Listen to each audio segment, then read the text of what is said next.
ধান চাষ করতে যে বিপুল পরিমাণে খরচ হয় বা যে পরিশ্রম হয় সেই তুলনায় লাভ কিছুই হয় না। তাই বিকল্প চাষের দিকেই মনোযোগ দিয়েছিলেন কৃষক শেখ স্বপন, আর তাতেই তিনি মোটা টাকার লাভ করছেন।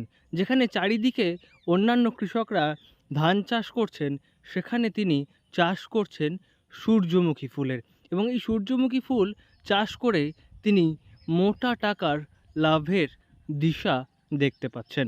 আপনার বাইরে থেকে এনেছি। বীজ কোথা থেকে আনা হয়েছে? বীজ আপনার বেনারস থেকে।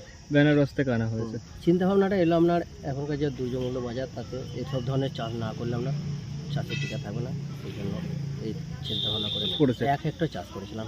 1 হেক্টর। তো তাদের খরচ কীরকম পড়েছে? 1 হেক্টরে আপনার ওই 40 থেকে 45 হাজার টাকা। 40 থেকে 35 হাজার টাকা। এবং এটা মানে আপনার প্রফিট কীরকম হবে? প্রফিট আপনার ওর ডাবল হবে, মোটামুটি দ্বিগুণ লাভ হবে।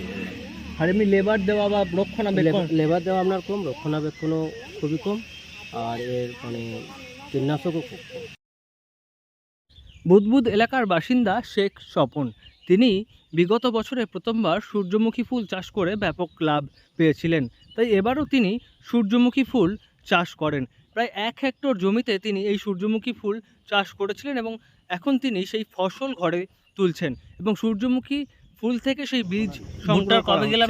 বীজ সংগ্রহের কাজ শেষ হয়ে গেলে তিনি সরাসরি তা বিক্রি করে দেবেন এবং তাতে তিনি বলছেন যে পরিমাণ চাষ করতে খরচ হয়েছে তার লাভ হবে দ্বিগুণ। অন্যদিকে এই চাষ করতে পরিশ্রম অনেক কম দিতে হয়, কীটনাশকের ব্যবহার বিশেষ করতে হয় না, যদিও রক্ষণাবেক্ষণ এবং নজরদারি চালাতে হয়। অন্যদিকে এই বীজ বাইরে থেকে নিয়ে আসতে হয়। তিনি এই সূর্যমুখী ফুলের বীজ নিয়ে আসেন বেনারস থেকে। ঝাড়াই হওয়ার পরে এটা শ্যাওড়া ফুল এখান থেকে বিক্রি হয়ে যায়, পাটে আসবে নিয়ে যাবে, সোজা নিয়ে চলে যাবে। মোটামুটি কত বস্তা মতো এরকম বিয়ে হয়েছে বা এটা কিভাবে প্রসেস কিভাবে হবে? আপনার 12 কুইন্টাল মতো হবে, 2 কুইন্টাল করে পার বিঘাতে হবে। 2 কুইন্টাল করে পার বিঘা আছে, 1 হেক্টর সমান 6 বিঘা, 6 বিঘাটা আপনার 12।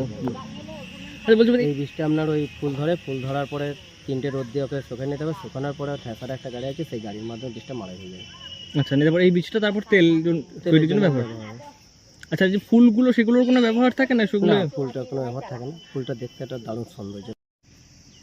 স্বপনবাবু বলছেন এখন ধান, আলু ইত্যাদি চাষ করতে যে পরিমাণ খরচ হয় সেই তুলনায় লাভ হয় না, পাশাপাশি ঝুঁকিও থাকে। কিন্তু এই সূর্যমুখী ফুল চাষ করতে খরচ অনেকটাই কম, অন্যদিকে লাভ হয় দ্বিগুণ। ফলে এই সমস্ত বিকল্প চাষের দিকে তিনি ঝুঁকেছেন এবং আগামী দিনে আরও নানা রকম বিকল্প চাষ করার পরিকল্পনা তার রয়েছে।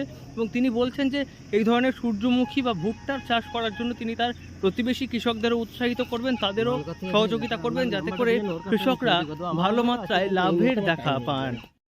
পানাগড় থেকে নয়ন ঘোষের রিপোর্ট, লোকাল 18 বাংলা।